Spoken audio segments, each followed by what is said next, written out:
1 मई से auto taxi drivers को मराठी की जानकारी होनी चाहिए, लिखना पढ़ना आना चाहिए, वरना लाइसेंस कैसे हो सकता है ऐसा महाराष्ट्र का जो परिवहन विभाग है उनकी तरफ से रूल निकाला गया है। इस वक्त बैंड्रा स्टेशन के बाहर है, ऑटो ड्राइवर से हम बात कर रहे हैं। इस कायदे को आप कैसे देखते हैं? सर काय माहिती का, ये महाराष्ट्र है।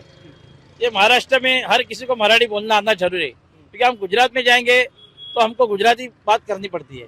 हम साउथ में जाएंगे तो साउथ हमको आती नहीं, लेकिन उनकी लैंग्वेज हमको समझ में। तो महाराष्ट्र में भैया हो, मराठी हो, मुसलमान हो या कोई भी कास्ट का हो, तो सबको मराठी बोलना आना बहुत जरूरी है, बहुत जरूरी है। बोल रहे हैं कि एकदम से 1 मई 2 हफ्ते में कैसे मराठी सीखेंगे, समय देना चाहिए, इस तरह से लाइसेंस कैंसिल नहीं करना चाहिए। लाइसेंस के बारे में मैं ये कहूंगा, किसी का लाइसेंस कैंसिल नहीं करना चाहिए, क्योंकि लोगों की रोजी रोटी है, लोगों का पेट है, बराबर है। लोगों को मौका दो। किसी को अभी बहुत मुस्लिम दोस्त है हमारे यहाँ, जो ऐसे मराठी बोलते कि मराठी भी सोचते रहेगा कि मराठी के मुसलमान है, बराबर है। अभी ये हमारे भैया है, ये मराठी है, ये भैया है, ये मुस्लिम है भाई हमारे। लेकिन बोलने की बात है, किसी को मराठी समझता है, बोलने को थोड़ा थोड़ा आता है, किसी को कुछ भी नहीं आता है, लेकिन वो लोग कोशिश करते हैं। जैसे मैं लाइन में हूँ तो मेरे से भी कुछ मुस्लिम मराठी बात करने की कोशिश करते हैं कि दादा ऐसा वैसा, लेकिन उनको थोड़ा थोड़ा जमता है। तो हर किसी को मौका दो, किसी को भी मौका दो, एकदम से उसका। उनसे बात करेंगे। आप कितने साल से ऑटो चला रहे हैं मुंबई में? मेरा 36 साल हो गए रिक्शा चला के। क्या ये रूल को लेकर, कानून को लेकर क्या बोल रहे हैं? अभी क्या बोलने का इसमें, इसको बोल के कोई मतलब ही नहीं है। ये पॉलिटिक्स के अंदर अपने को जाना भी नहीं है। ठीक। आपको क्या लगता है सर? देखो सर, कैसा है, मराठी तो अच्छी बात है, हम महाराष्ट्र में रह रहे हैं, मराठी तो बोलना चाहिए, अच्छी बात है। पर इसका मतलब नहीं मराठी को लेकर उसके ऊपर मुद्दा उठाए या इस किसी को परेशान करे मराठी को लिए लेकर, ये गलत है। क्या रोजी रोटी का मुद्दा नहीं बनना चाहिए साहब, हाँ, ये लेकिन मराठी की जानकारी रहनी चाहिए। मराठी बोलना, बात करना, मराठी अच्छी बात है, बुरा नहीं है इसके अंदर। हम महाराष्ट्र में रहते हैं, मराठी बोलना आना चाहिए, अच्छी बात है। पर इसके लिए समय दो, समय दो। अगर डायरेक्ट कोई माँ के पेट से बोलना नहीं सीखता, माँ के पेट से बोलना नहीं सीखता, वो माँ जब सिखाती है बोलना तो जब भी बच्चा बोलना चालू करता है, जब तक नहीं बोल सकता। ठीक है, तो मराठी का क्लास शुरू किया है क्या ऑटो ड्राइवर ने? अभी क्लास कौन ज्वाइन करेंगे, किसी के पास टाइम नहीं है, लेकिन कोशिश तो कर रहे लोग कोशिश कर रहे हैं मराठी बोलने की, और इसी तरह कोशिश होनी चाहिए। और इधर कैसा है, इधर मुस्लिम भाई रिक्शा ड्राइवर है, मराठी है, ये भैया लोग भी है, जो भी है, हर किसी को तो नहीं आती है, लेकिन थोड़ा थोड़ा लोग कोशिश करते हैं, और सबको मौका देना चाहिए। किसी का डायरेक्ट लाइसेंस परमिट कैंसिल करना, ये मेरे हिसाब से गलत है। किसी के पेट पे लात मारना वो गलत है।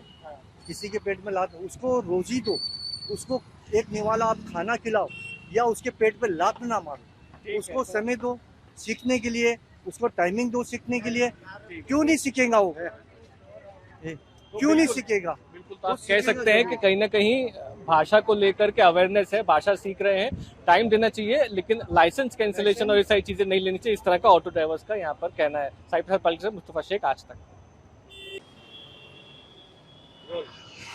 महाराष्ट्र के ट्रांसपोर्ट डिपार्टमेंट ने रूल्स चेंज कर ये कहे हैं कि आने वाली 1 मई से जब पासिंग के लिए टैक्सी ड्राइवर या ऑटो ड्राइवर जाते हैं तो उनको मराठी पढ़ना लिखना आना चाहिए।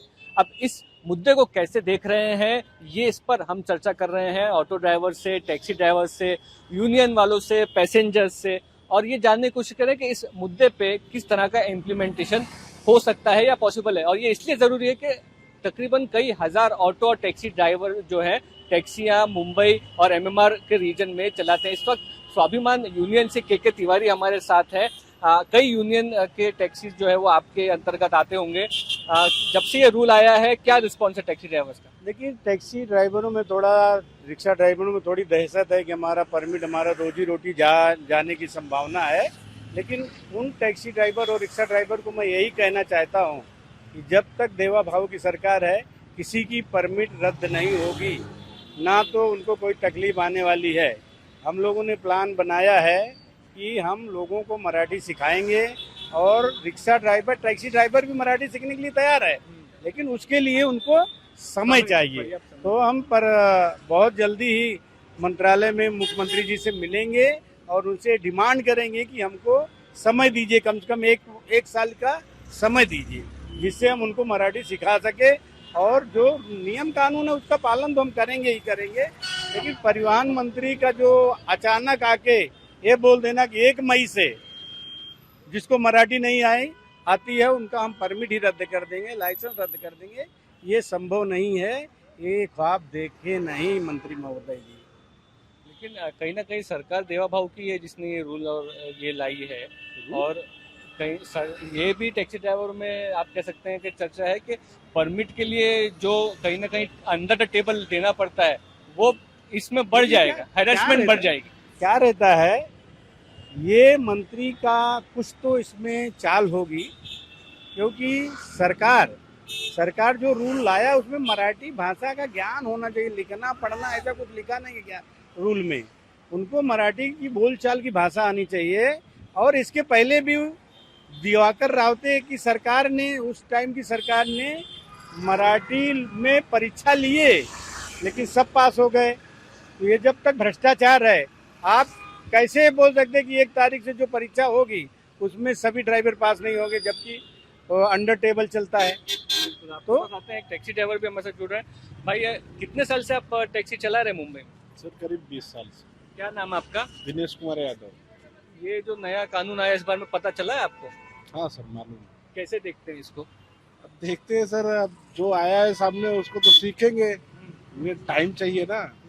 अब कम से कम साल भर, इतना जल्दी 20 साल हो गए अभी तक नहीं सीख पाए, तो कम से कम अगर किसी चीज पे ध्यान दे रहे हैं तो साल भर टाइम चाहिए। आपको ऐसा लगता है कि जो बाहर से आए हुए ड्राइवर हैं उनको कहीं ना कहीं हटाने के लिए रूल बनाया गया है? अब सर ये तो हम नहीं कह सकते हटाने के लिए बनाया है, लेकिन अगर सीखने का दे रहे हैं समय तो सीख जाएंगे। 20 साल से, अगर 30 साल से कोई टैक्सी ड्राइवरी कर रहा है, मुंबई में अभी ओला आ गए, उबर आ गए, इसका कंपटीशन, मेट्रो आ गए, इसका कंपटीशन, उसके बाद ये रूल्स का जो मैचिंग है, कैसे आप कैसे रहता है कि रूल सबके लिए है। मुंबई में जो भी कोई भी परमिट लिया है, चाहे वो बीएमसी का परमिट हो या टी परमिट हो, जैसे ओला में चल रही गाड़ियाँ, उनको ना करके जो कंपनी से रिलेटेड है, जिसमें बड़ी बड़ी कंपनियां इन्वॉल्व हैं, उनको ना कानून ला के जो इंडिविजुअल टैक्सी ड्राइवर है जो दिन रात सेवा कर रहा है उसके लिए ऐसा मराठी भाषा अनिवार्य करने का जो एक षड्यंत्र है, इसको हम लोग बखूबी इससे लड़ेंगे। अगर सरकार हमारी नहीं सुनी तो हम कोर्ट भी जाएंगे। बिल्कुल। तो आपका मानना है परिवहन विभाग ने एक गलत कानून लाया है, इसको हटाना चाहिए, नहीं हटा तो कोर्ट में भी जाएंगे, और ये अन्याय है। अन्याय ही है। अचानक कानून लाना, अचानक उसका इम्प्लीमेंट करना, उसके लिए समय नहीं देंगे तो ड्राइवर क्या 1 दिन में मराठी सीखेगा? 1 दिन में नहीं हो सकता कोई चीज़। जब भ्रष्टाचार इस तरह का है तो पैसा देके पास हो जाएंगे, तो वही चीज़ हमको ना हो, इसलिए जो लीगल बराबर मराठी उसको आने लगे उस टाइम में पास हो मराठी, तो उनका 1 साल का समय चाहिए। और निश्चित तौर पे taxi driver, rickshaw driver Marathi सीखेंगे, उनको भी उत्साह है। बहुत सारे लोग बोल रहे हैं कि भैया हम सीख रहे हैं। अभी हम लोग भी क्लासेस लेने की शुरुआत करेंगे। अगले रविवार को हमारा एक क्लास सांताक्रूज में होने वाला है, तो हम लोग भी कोशिश कर रहे हैं। मराठी भाषा सबको आना चाहिए, ऐसा नहीं कि नहीं आना चाहिए। जिस राज्य में हो उस राज्य की भाषा का ज्ञान होना चाहिए, पर इसको रोजी रोटी से जोड़ना ठीक। रोजी रोटी, किसी की रोजी रोटी छीन लेना 1 तारीख से परमिट, ये फरमान हमको बिल्कुल मंजूर नहीं है। इसको हम नहीं मानने वाले हैं। सरकार हो या मंत्री, किसी के रोजगार पे जब आएगी बात तो लड़ाई होगी। तो ये आप कह सकते हैं कि भाषा को विरोध नहीं है, रोजगार को आप इस तरह से जोड़ना और कम समय देना, इसको लेकर के यूनियन की तरफ से भी जो है विरोध होता हुआ दिख रहा है। और भी यूनियन और टैक्सी ड्राइवर और ऑटो रिक्शा से भी बात करके इस मामले में और जानकारी लेंगे। साई प्रसाद पाटिल के साथ मुस्तफा शेख, आज तक।